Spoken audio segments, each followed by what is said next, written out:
In this video, I'm going to introduce the concepts of subgroups, cosets, partitions, and classes. And so a collection of elements in our group G here, which we write like this. And so this is something you see quite often in set theory and group theory, things like that, where uh, we always put sets inside these curly brackets, and then the elements here are sub I are the elements, are each of the elements of the group or the set.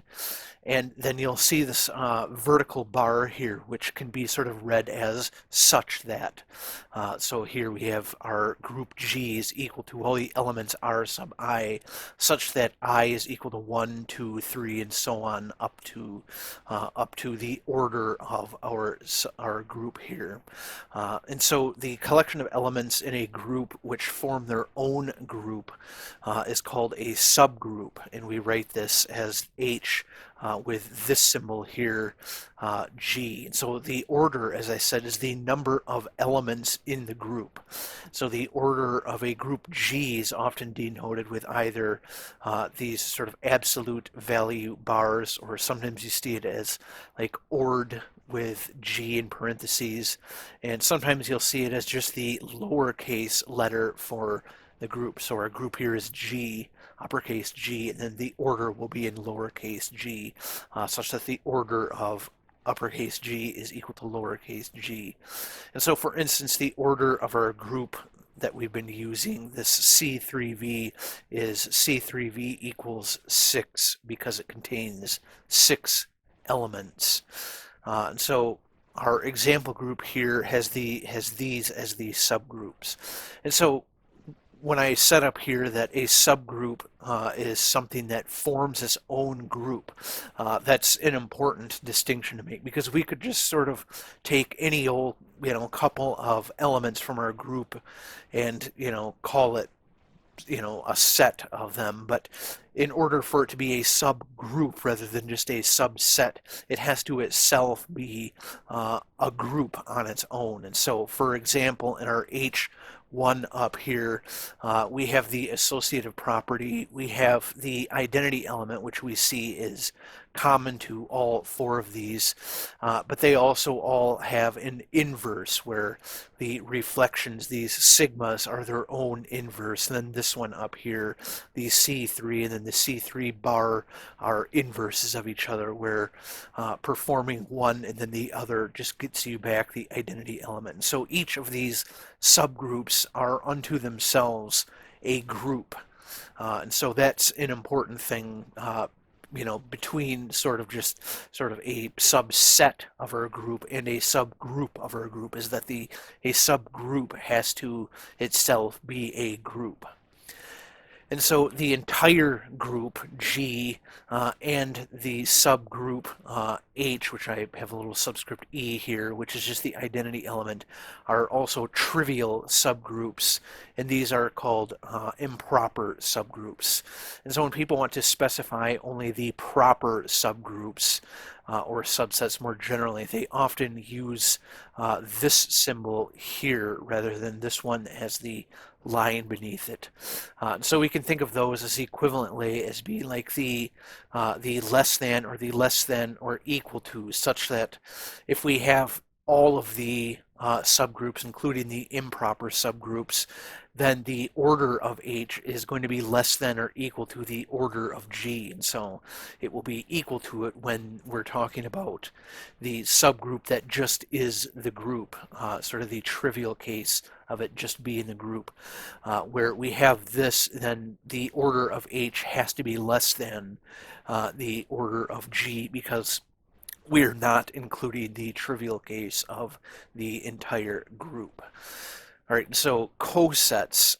So we have the set G. So our group G here has a subgroup, and I should actually put group here, so I'll even change that now. So the group G has the subgroup of this, where the order of H is less than G. The elements of G not contained in H, which we use this backslash symbol here. And so it's important to call it the backslash because we will see that we also use the forward slash to mean something else. So in this case, the backslash is just all of the elements in G that are not also contained in H. And so we will call those elements R sub K, where the order of this G backslash H is less than the order of G. And so we're saying that H, that our subgroup H is a non-empty set. And so the elements of G that are not in H is going to be of a smaller order than the order of G. And so a collection like this is called the right coset of H with respect to the element R sub K.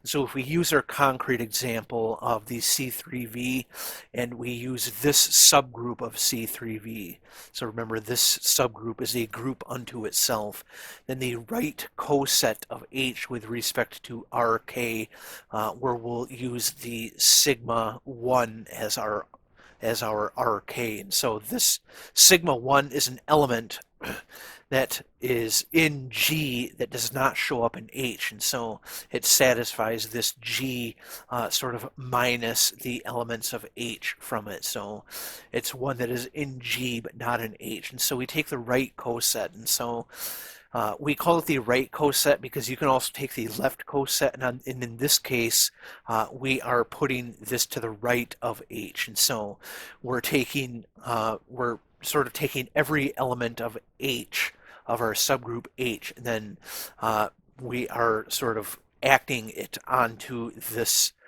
this RK, which is the sigma 1 in this case.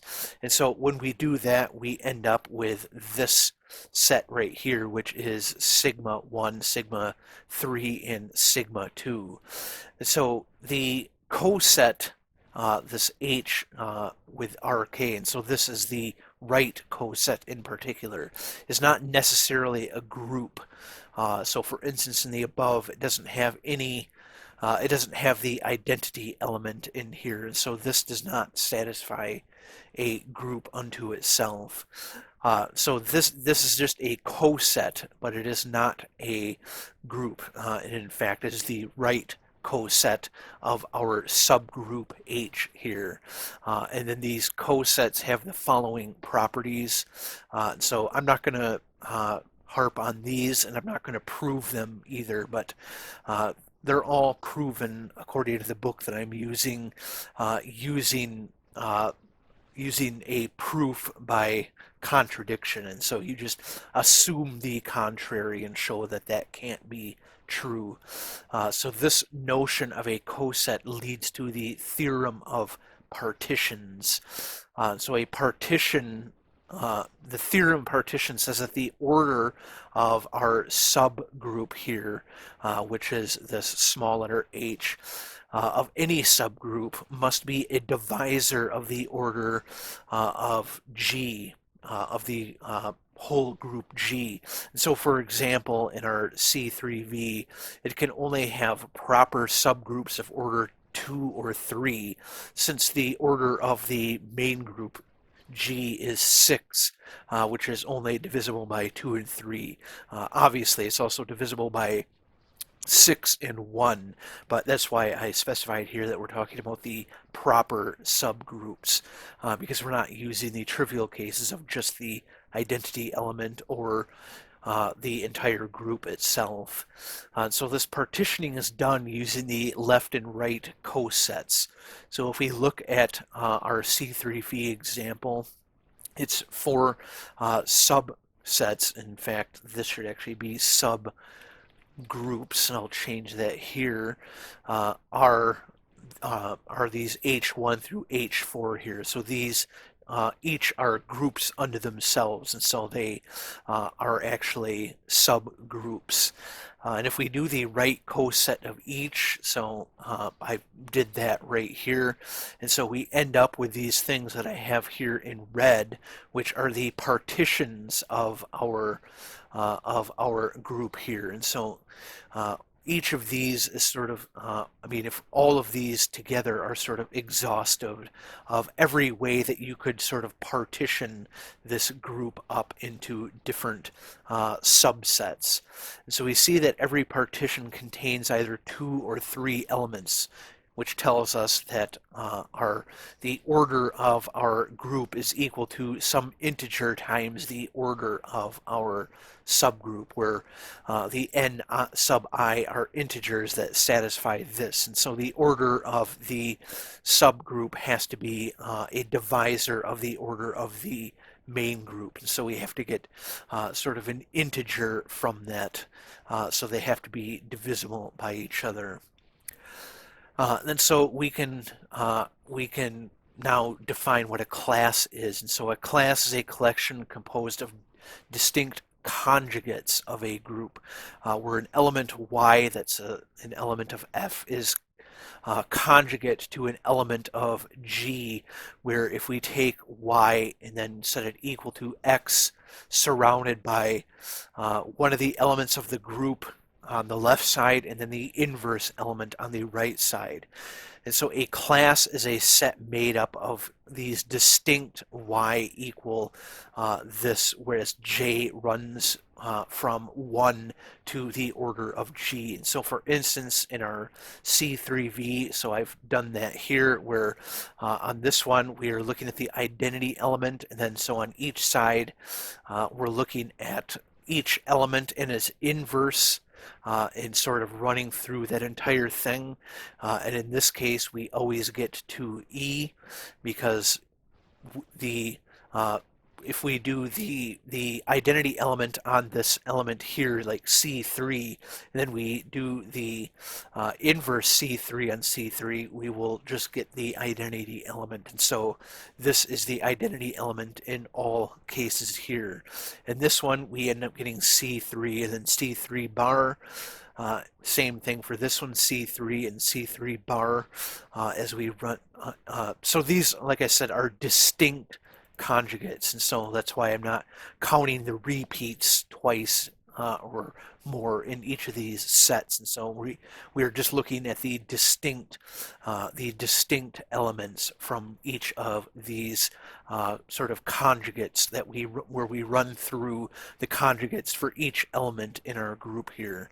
And so we do the same thing for the different sigmas, and we end up with these sets here that are containing all of just these sigmas. And so we end up with these 3 distinct classes here.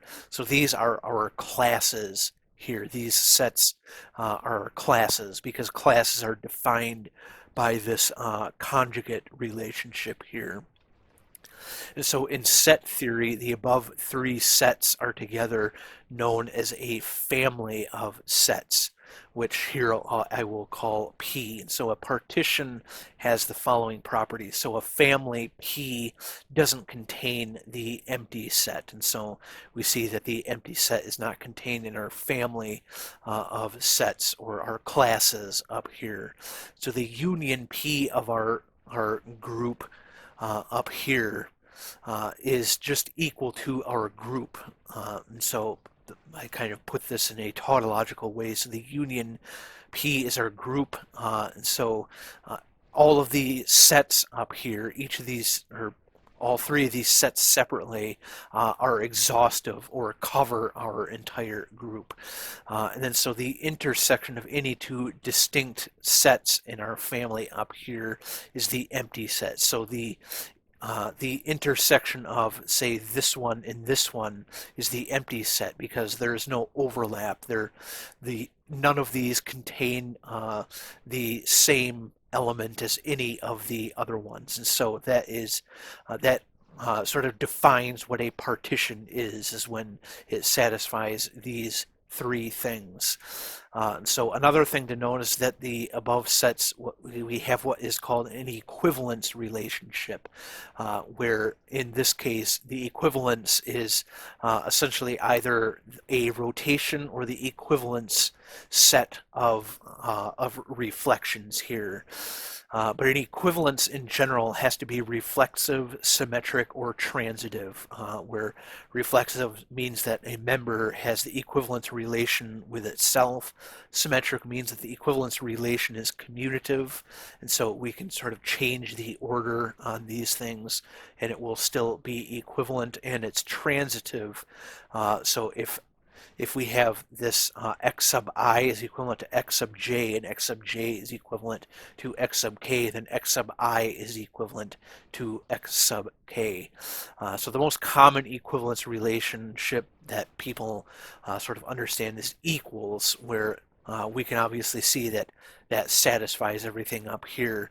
So if we just take like the sort of integers, when we say that 2 is equal to 2 is sort of obviously true. And if we have 2 is equal to 2, that should also be equal to 2 is equal to 2. We just change the order of the 2's there. And transitive, if 2 is equal to 2 and 2 is equal to 2, then 2 is equal to 2. But you could, change it so that it's 2 is equal to 1 plus 1, and so if 2 is equal to 1 plus 1, then 1 plus 1 is equal to 2, and if 2 is equal to 1 plus 1 and 1 plus 1 is equal to 2 plus 0, then 2 is equal to 2 plus 0, and so equals satisfies all that. And so I took this from Wikipedia, and it just shows examples of equivalence relationships. So equal to has the same birthday as, is similar to, is congruent to, and so forth. And so, these are all different sorts of equivalence relationships. But sort of getting back to this idea of classes, so right now this might just seem like sort of, like who cares? But as we'll see in the future, sort of the way that you can turn a group into its classes and the number of classes that you can get from a group all have sort of important sort of implications for our group. But this video, as I said, is just sort of an introduction to these concepts of classes and of the cosets and partitions and things like that. So just sort of looking at sort of all the ways that we can kind of manipulate a group. But these things, these ideas will become important later on when we're actually using them for sort of, interesting and important things to understand about groups. And so, like I said, right now is just an introduction to these ideas. But if you're kind of thinking to yourself, who cares about all this?